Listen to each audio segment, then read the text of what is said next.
Привет, привет, привет, песеры, с вами Морж, пятница, 14 апреля у нас на календаре, и вчера у нас появились новые игроки за номинальные контракты. О них я сегодня с вами и хочу поговорить. Как обычно, нахожусь я на сайте eFootball Hub. Здесь удобнее всего это все дело разбирать, наглядно показывать. Про игроков J-лиги я, конечно, говорить не буду. Что о них говорить? Такое ощущение, что Konami нам пытаются их впихнуть. Ну, пожалуйста, возьмите наших, мы вам ивенты будем для наших игроков делать. Ребят, это обращение к Konami. Были бы в этих ивентах какие-то серьезные призы, может, я бы и взял. Но так, пожалуй, не возьму. Как в Шарикове. Возьмите журналы по 50 копеек. В помощь детям Германии. Не возьму. Почему? Не хочу. Жалко полтинника? Нет, просто не хочу. Вот здесь примерно то же самое. Да, я сливаю трехзвездочные контракты на этих игроков, потому что в нормальном паке номиналок трехзвездочных игроков обычно не бывает.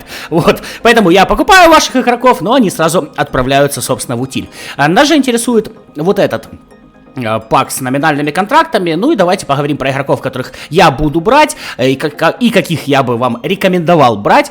Вот. Ну и как я все это дело буду прокачивать, что там по статам, ну и так далее. Напоминаю, что все полезные ссылки в описании, в закрепленном комментарии, моя телега с новостями, моя личка в Телеграме, если тебе нужно задонатить сосиски карт на мобилочку, ну и, собственно, чат с единомышленниками, где можно обсудить игроков, поиграть товарки, ну, в общем, много чего там можно сделать. Главное, соблюдай правила. Ну и давайте теперь переходить к игрокам. Итак, значит, первый, кого я буду брать, это Мукиеле, правый защитник из, собственно, ПСЖ. Обращаем внимание сразу на правый верхний угол, что на правом защитнике он имеет рейтинг 80, а на центральном защитнике имеет рейтинг 83. Да, ребят, сразу оговорюсь по рейтингам. Сейчас у нас игроки качаются больше 100, но все равно в игре не всегда показывают тот рейтинг, который показывают сайты.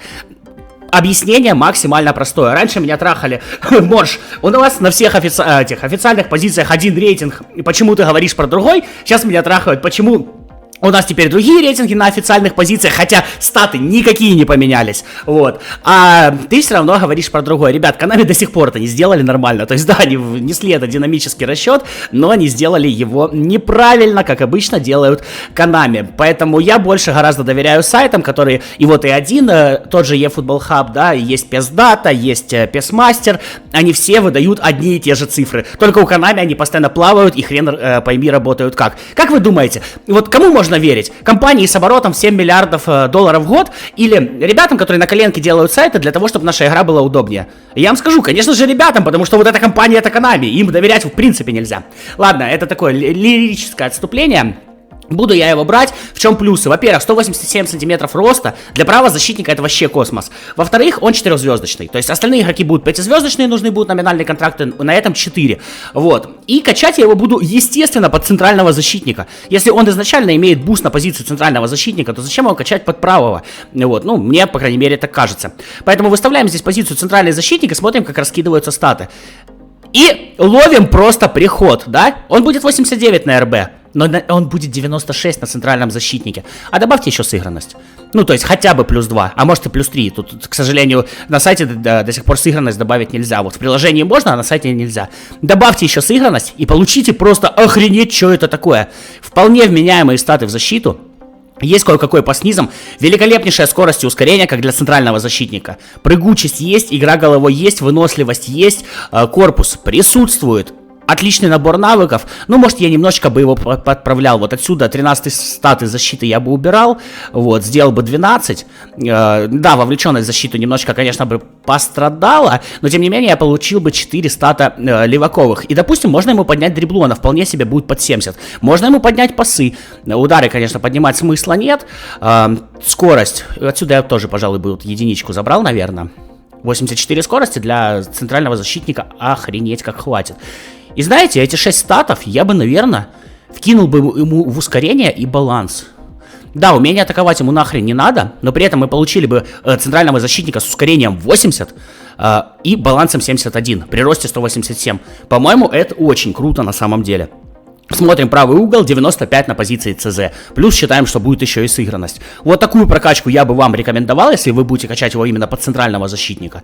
Ну, если будете качать под правого защитника, тут у нас в основном все летит в скорость. Почему-то для правого-левого защитника вот считается основным параметром это скорость. Но даже так его прокачав, он будет 91 на правом защитнике и 93 на центральном. Даже вот с такими статами. Естественно, такую скорость ебейшую я бы ему не делал. Я бы опускал это до 8, 88 скорости с головой. Пусть, если у нас это фланговый защитник, я поднимал бы вот здесь вот до 8. Удары, конечно же, убирал, они ему не нужны. И 2 стата у меня было бы лишних, да? Он также, кстати, 91 бы и получался, но при внятном ускорении при этом. И 2 стата, куда их можно было бы запихнуть? Ну, в какой-нибудь условный корпус. Или в дриблу, или в пасы, да? Ну, давайте запихнем в дриблу, чтобы она вся в желтенькой зоне была. Вот таким бы образом я качал его, если бы он был правым защитником. По-моему, вполне себе симпатично. За 4 звезды уж точно. Ладно, идем дальше. Дзаньола, один из моих любимых игроков, в принципе, в любой части PES. У него здесь основная позиция оттянутый форвард, стиль креативный плеймейкер.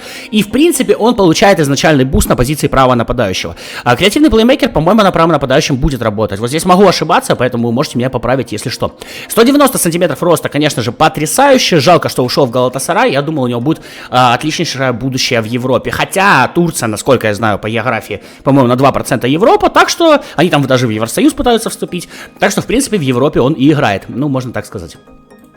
Итак, какую нам прокачку предлагают? 11 аж дриблу, ну, для оттянутого форварда, да, это типа основной навык. 1 в корпус, 4 в пасы, 8 в удары. Реализация у него, конечно, хромает. Ускорение, скорость более-менее вменяема. На оттянутом форварде, если его оставлять, выносливость, ну, 74, ладно, пойдет. Но дрибла, блин, дорого. Вот если вот так вот хотя бы опустить дриблу и, допустим, один с борьбы в воздухе тоже уберем пока что. И, допустим, выровняем мы ему пасы. Потому что оттянутый форвард должен и забивать, и, собственно, отдавать пас. Пусть у него пас низом будет хотя бы 81. 2 стата у нас остается. Защиту, конечно, смысла нет делать. Ну и давайте немножечко добавим корпуса. Вот в таком варианте я бы его раскачивал. Получается он 91 на оттянутом форварде. Плюс, ну еще считайте, сыгранность где-то будет плюс 2, плюс 3. Вполне себе при его росте 190. Ну, конечно, сейчас есть игроки и гораздо более мощные. Вот тот же Месси из последней команды недели. Ну, там, ну, блин, действительно, ты просто смотришь на статы, там, по 90, ну, наверное, 80% статов у игрока. Далее Дэвида я бы выделял. Очень приятная карточка. Играл я им еще в начале 22 части, потом в начале 23 у меня специальная его карточка была. Естественно, позиция только ЦН, стиль охотник за голами. И тут ему в 10 аж выгоняют, собственно, умение атаковать. Да, опустим пока до 8, статы дорогие.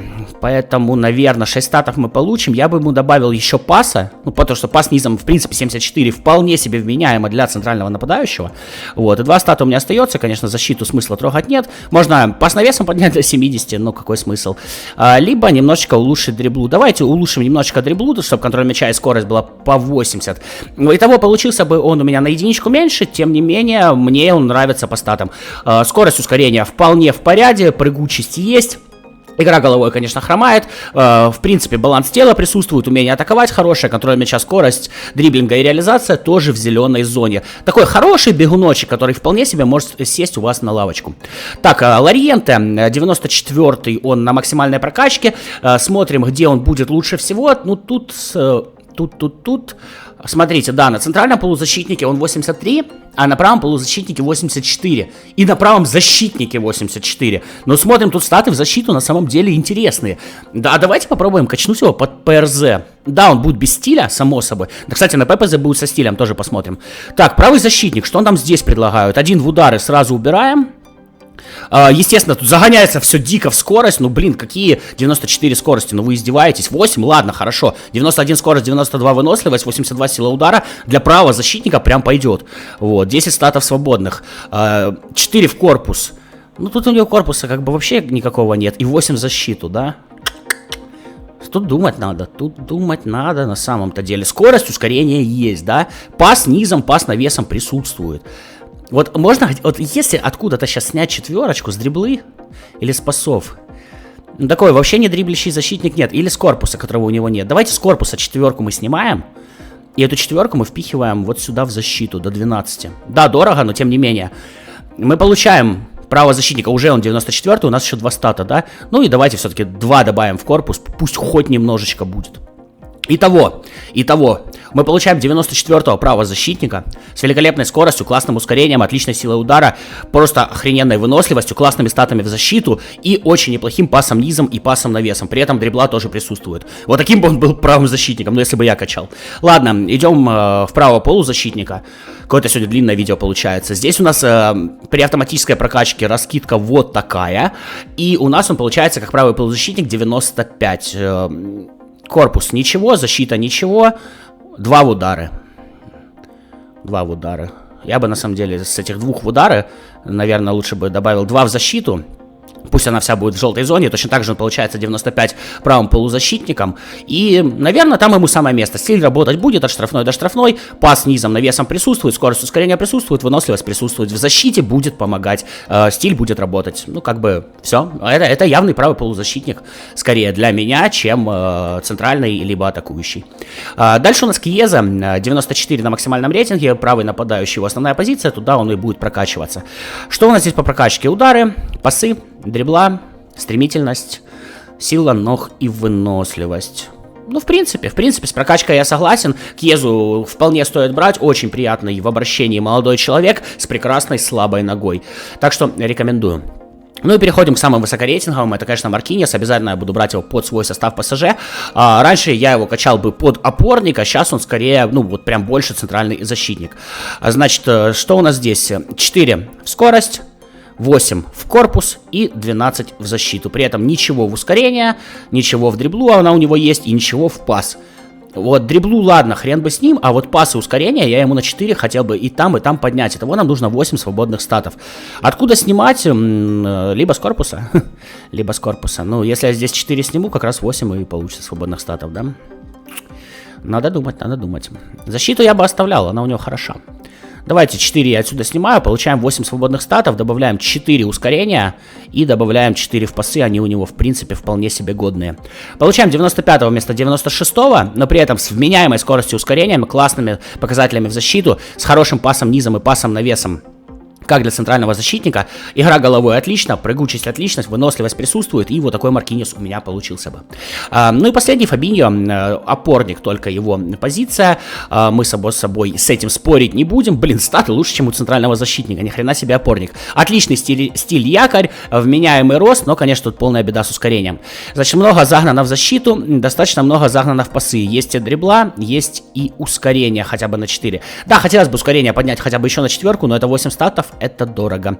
Ну и борьба в воздухе. Тут я, в принципе, тоже с прокачкой согласен. Итак, вот этих игроков я буду себе брать, по крайней мере, за номинальные контракты в eFootball 2023, конечно же. Как я прокачивать буду и под какие позиции, я вам показал. Надеюсь, эта информация была вам полезна. Видео длинноватое, но, тем не менее, такие видео помогают людям, я надеюсь, помогают людям.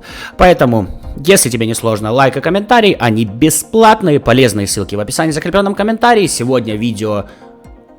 А давайте я не буду говорить, будет или не будет. Я постараюсь, но после вчерашних 3 и с сумасшествием, с обновлением, реально у меня сил не особо много. Но я постараюсь сегодня еще видео сделать, так что далеко не разбегаемся. На этом, ребят, прощаюсь. Берите хороших игроков, прокачивайте так, как вы считаете нужным. Ну, а я могу лишь дать советы, как считаю нужным я. Надеюсь, вам это все дело поможет. На этом прощаюсь. С вами был Морж. До новых встреч. Пока. Пока.